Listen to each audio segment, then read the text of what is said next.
Hey everyone, Alex Italanda here. This will be a shorter intro.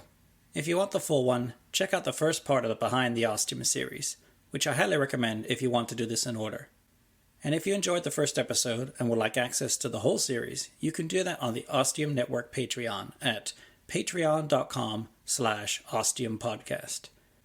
At the $5 tier, you can get access to the 40 plus episodes of the Behind the Ostium series, plus ad-free episodes of the Ostium Network shows, and a whole bunch of bonus material. So let's get started with the next episode of Behind the Ostium, where I sit down with Dwayne Farver of the Manifestations podcast and a big fan of the show, and we talk about the ins and outs of our favorite show, the Ostium podcast. So this is Behind the Ostium, where we're going to be talking all about season 1. And I wanted to try something a little different this time instead of just me talking, so I brought on a friend, and we have Dwayne Farver here, who is an Ostium fan, kind of a fanatic like me in many ways. He's also a patron, and we've talked a lot about Ostium in the past, so I thought it'd be fun to have him on, and we might even do these for all future Behind the Ostiums too, and have kind of a back and forth, more so than just me just blabbering for a long time. Dwayne, you want to give yourself a bit of an introduction? Sure. Dwayne Farver. And I do want to say that I was listening to podcasts for a little while before finding Ostium, but I was hooked with the format once I started listening. The thing that keeps me here is that the story's always changing. So I do like that. And you've truly inspired me to become a writer, so that's great. I don't think I would have ever thought I was capable of that.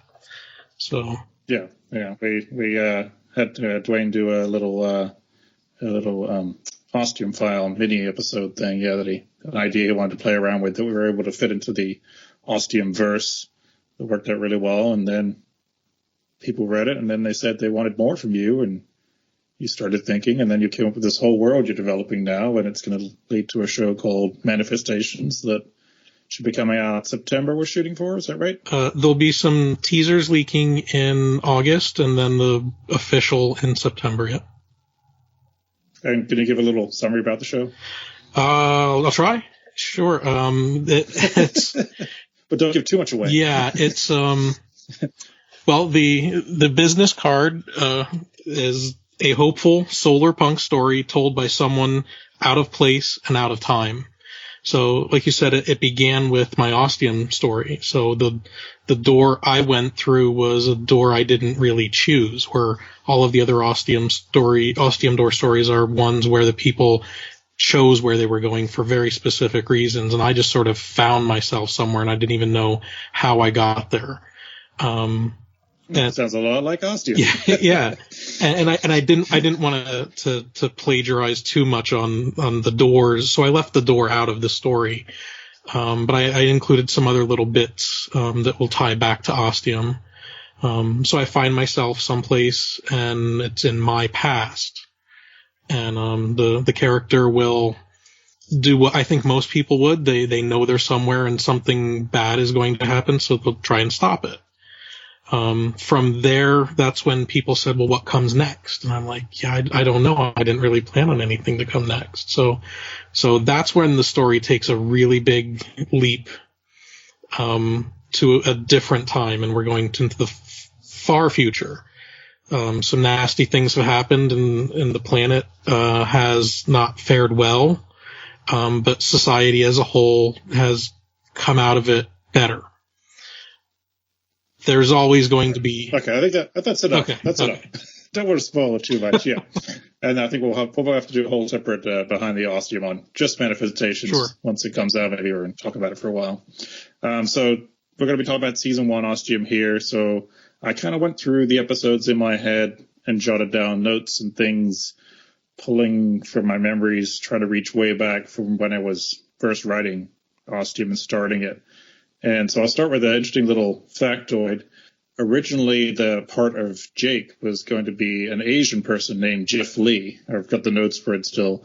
But then once I knew I wanted to have Chris Fletcher, my friend, do the voice of him, I knew I had to change it and make it a white person, because I was stuck with having Chris be it, and it just wouldn't be right having it not be, if I was going to stick with an Asian character, not having it voiced by an Asian person.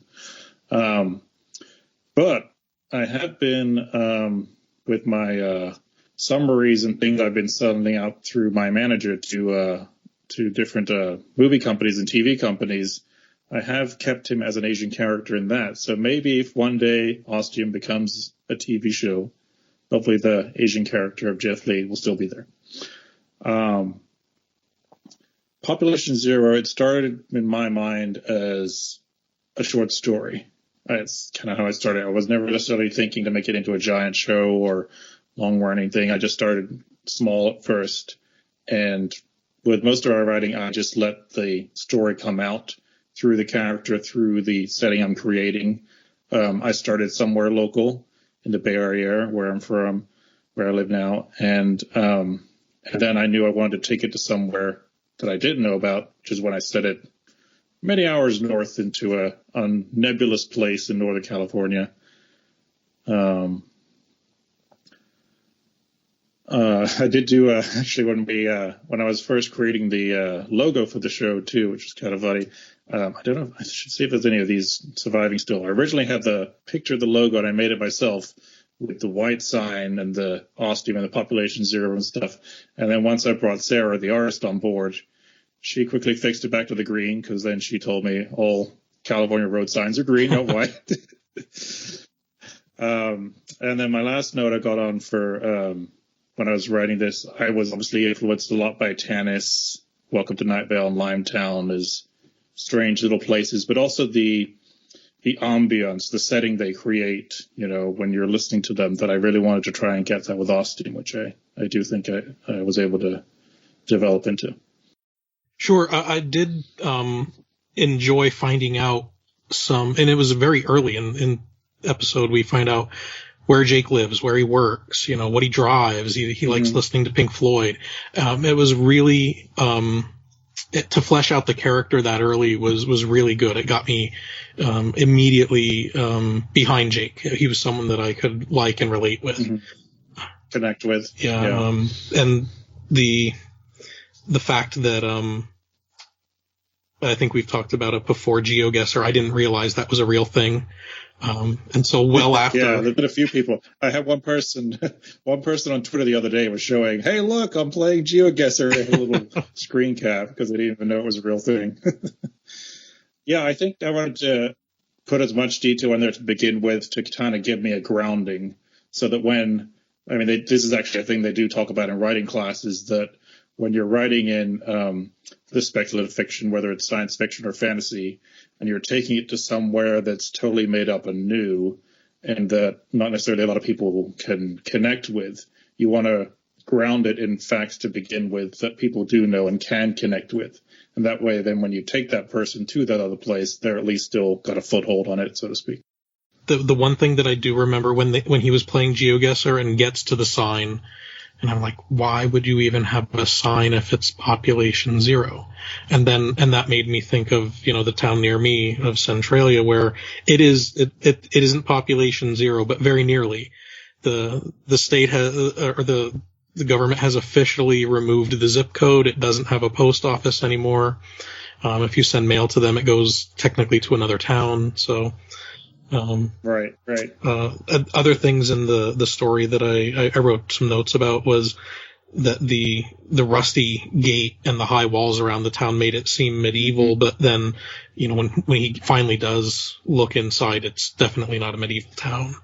But all of that just made me want. Oh, what about how Chris said, Iron Gates? He said iron or something. There was some way he said iron. I do remember seeing a comment in some post somewhere about someone saying that, and I'm like, I didn't catch that until I listened to it again. Yeah, and a lot of the cases, unless you're saying the word completely wrong, like Mendocino gets used later on as a place up the coast here, which I'm totally familiar with, but Chris first said it as Mendocino, which is like, what do you mean? That's totally wrong. But again, if you don't know it, then, but for the most part, I like to leave those in because I feel it's attaching more to the character. I know Georgia, who does the voice of Monica, also does a lot of unusual things with how she says certain phrases or words, and I just want to leave that in there because it feels like it's the character coming through. Exactly. Just a colloquialism, grew up in another part of the country. They learned words differently. Great. I did make also some notes that even I listened to the teasers again, and there's a lot of references to the many faces of Ostium. And I have a feeling that we still haven't seen those other faces of Ostium, that there are more faces yet to see. The one thing that I did, talking about the shivering fear, Jake felt he was putting a slight pressure on his temples and felt a shivering fear. And I was like, was that a foreshadowing of the darkness? Could be. Oh, well, I'll say I had no... At that point, I didn't. Yeah, that was an original line. That was just me feeling the character. So I haven't even got to the blackness at that point, or whether it's existence or not. But again, it could have been my subconscious, knowing kind of where it was going to go and putting something in like that. That, and it seems like Ostium is pulling Jake to it. Yeah. But after that was my initial take on it. After listening to it again, I was like, is it Ostium or is it something else guiding Jake? And I think that has more to do with my own theories. I mean, and again, I've hinted a lot more of that in future episodes of, that why is Jake connected to Ostium? He doesn't know.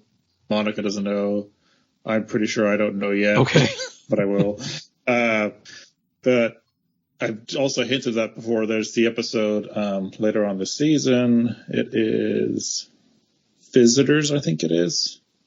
I think it's episode 7, where Jake goes back to his home for the last time, kind of to clean up the last of his things he wants to bring back with him. And he definitely has this, almost like rubber band pulling him as he's trying to get away. And then it, lets him go. And then as he's coming back to Ostium, it pulls him back in there, too. So there's definitely something very strong about it that I haven't fully explored yet, but it's definitely a part of Jake and a part of Ostium that I will be addressing at some point. That kind of covers my last note, which was at the end of the episode, we see Jake, he mentions that the call of Ostium is strong, but he still is able to go home.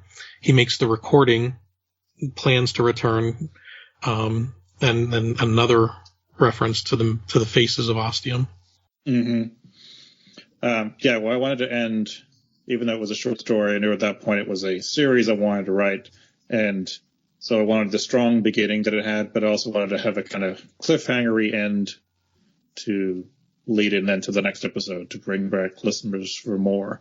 Because I'm coming to this as a writer of short stories and novels as opposed to other podcasters who come in as playwrights or TV writers or writing for screen and things like that, where it's a whole different kind of approach, where you always are thinking in episodes and cliffhangers and things like that. So I was kind of juggling that in my head too, and just kind of doing it for the first time, and I think it came out right. Definitely.